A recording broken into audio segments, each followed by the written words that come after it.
शेष मसीही जीवन मन का नवीनीकरण है, और जब हम ऐसा करते हैं तो भौतिक शरीर लाभ का अनुभव करेगा। यहाँ एक और पवित्र शास्त्र है जो इसे रोमियो अध्याय 12 पद 1 में कहता है, इसलिए हे भाइयों, मैं तुमसे परमेश्वर की दया स्मरण दिलाकर विनती करता हूँ कि अपने शरीरों को जीवित और पवित्र और परमेश्वर को भावता हुआ बलिदान करके चढ़ाओ, यही तुम्हारी आत्मिक सेवा है। और इस संसार के सदृश न बनो, परंतु तुम्हारी बुद्धि के नए हो जाने से तुम्हारा चाल चलन भी बदलता जाए, जिससे तुम परमेश्वर की भली और भावती और सिद्ध इच्छा अनुभव से मालूम करते रहो। वो रोमियो 12 पद 1 और 2 है। पद 2 में ये कहता है, इस संसार के सदृश न बनो। सदृश शब्द से मतलब है सांचे में ढाले जाने का। दूसरे शब्दों में दुनिया का, शैतान का, अविश्वासियों का, परिस्थितियों का दबाव है। आप बिना दबाव के जीवन नहीं जी सकते। आप इस जीवन में निर्दोष और पवित्र आते हैं, लेकिन आप इस तरह से अपने आप नहीं निकल जाते। आप पिघलने जा रहे हैं, लेकिन आपको वो सांचा चुनने का अधिकार है जिसमें आप फिट होते हैं। ग्रीक में रूपांतरित शब्द मेटामोर्फो शब्द है, और यह वह शब्द है जिससे हमें मेटामोर्फोसिस मिलता है। वो प्रक्रिया जहां एक छोटा कीड़ा कोकून के रूप में समय बिताता है और फिर एक तितली निकलती है।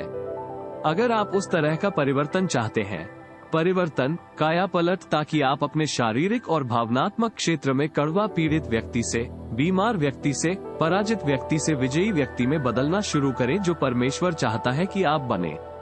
यदि आप उस प्रकार का परिवर्तन चाहते हैं तो रोमियो 12:2 कहता है कि यह आपके मन के नवीनीकरण के द्वारा होता है। आप उस मन को कैसे नवीनीकृत करते हैं? ये परमेश्वर के वचन के द्वारा है। परमेश्वर का वचन आपको बताता है कि आत्मिक रूप से क्या सत्य है। यह आपको नए मूल्य, नए दृष्टिकोण देता है और आपको खुद को उस अनुरूप ढालना है जो परमेश्वर का वचन आपके बारे में कहता है। परमेश्वर के वचन का ज्ञान महत्वपूर्ण है, आपको इसे प्राप्त करना ही होगा, लेकिन आपको उस ज्ञान की समझ होनी चाहिए। इसका आवेदन, दूसरे शब्दों में, ज्ञान भोजन ग्रहण करने और उसे अपने मुंह में डालने के समान है। ये पहला कदम है, लेकिन आप जानते हैं कि आपको वास्तव में उस भोजन को निगलना होगा और आपके शरीर को सभी पोषक तत्वों के लिए पहले इसे पचाना शुरू करना होगा, और उस भोजन का लाभ आपके शरीर में जारी होना शुरू हो जाएगा। परमेश्वर का ज्ञान महत्वपूर्ण है, लेकिन ये केवल तभी महत्वपूर्ण है जब आप इसे समझ सकते हैं, यदि आप इसमें मौजूद जीवन को बाहर लाना शुरू कर सकते हैं। इफिसियों अध्याय 4 और पद 17 में वह कहता है, इसलिए मैं ये कहता हूँ और प्रभु में जताए देता हूँ कि जैसे अन्य जातीय लोग अपने मन की अनर्थ की रीति पर चलते हैं, तुम अब से फिर ऐसे न चलो। अब यहाँ अन्य जाति शब्द एक गैर यहूदी के बारे में बात कर रहा है। जिस तरह से आज हम इसे व्यक्त करेंगे, वह कहते हैं कि एक खोए हुए व्यक्ति की तरह मत चलो, एक ऐसा व्यक्ति जिसका परमेश्वर के साथ कोई संबंध नहीं है। यदि आप कामुक दिमाग के बजाय आत्मिक रूप से सोचना शुरू नहीं करते हैं तो आप अपने माध्यम से परमेश्वर के जीवन के प्रवाह को बंद कर देंगे। एक पद्य जो इसके साथ जाता है रोमियो 8:6 है, और वह पद कहता है, शरीर पर मन लगाना तो मृत्यु है, परंतु आत्मा पर मन लगाना जीवन और शांति है। दैहिक मनोवृत्ति का अर्थ आवश्यक रूप से पाप में चित्तवृत्ति नहीं है। अब सभी पाप दैहिक मनोवृत्ति है, परंतु सभी दैहिक मनोवृत्ति पाप नहीं है। दैहिक शब्द का शाब्दिक अर्थ 5 इंद्रियों से है। दूसरे शब्दों में, अपने दिमाग पर हावी न होने दें, जो वह देख सकता है, चख सकता है, सूंघ सकता है, महसूस कर सकता है। आप उससे परे वास्तविकता को देख सकते हैं। आपकी प्राण विश्वास के माध्यम से आप परमेश्वर के वचन पर विश्वास कर सकते हैं, और आप उन चीजों पर विश्वास कर सकते हैं जिन्हें आप देख नहीं सकते। दूसरे शब्दों में, आप इसे गणितीय सूत्र की तरह कर सकते हैं। आत्मिक मन जीवन और शांति के बराबर है, शारीरिक मन मौत के बराबर है।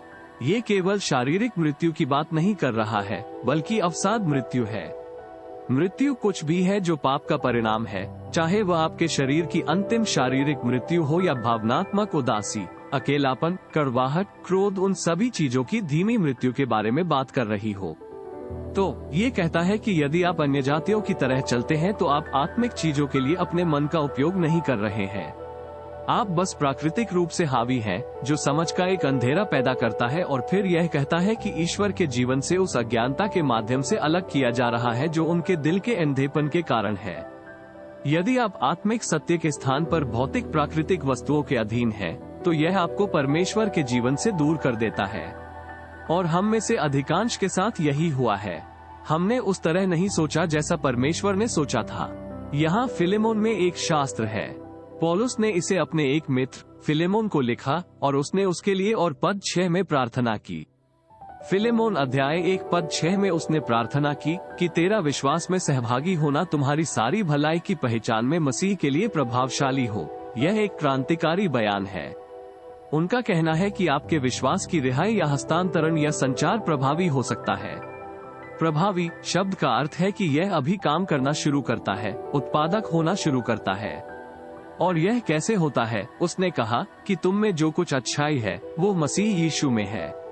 उन्होंने यह नहीं कहा कि आपका और विश्वास अधिक विश्वास प्राप्त करने, परमेश्वर के पास जाने और एक नया अभिषेक, एक दुगना भाग प्राप्त करने, परमेश्वर को और अधिक प्राप्त करने के द्वारा कार्य करना शुरू करता है।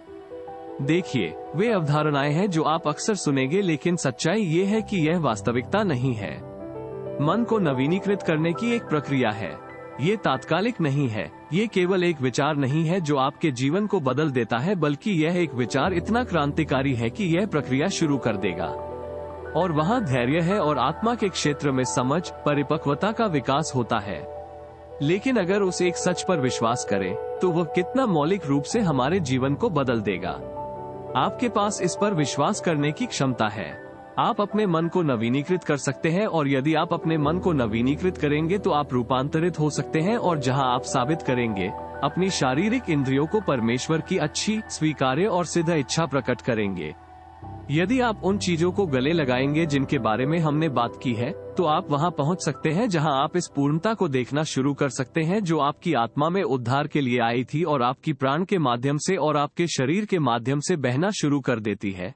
जहां यह न केवल आपको शारीरिक रूप से प्रभावित करती है, बल्कि यहां तक कि यह आपसे आगे भी बहेगा और अन्य लोगों को स्पर्श करेगा। और आप सामर्थ को अपने भीतर से प्रवाहित होते देख सकते हैं, जिस तरह से यीशु ने किया।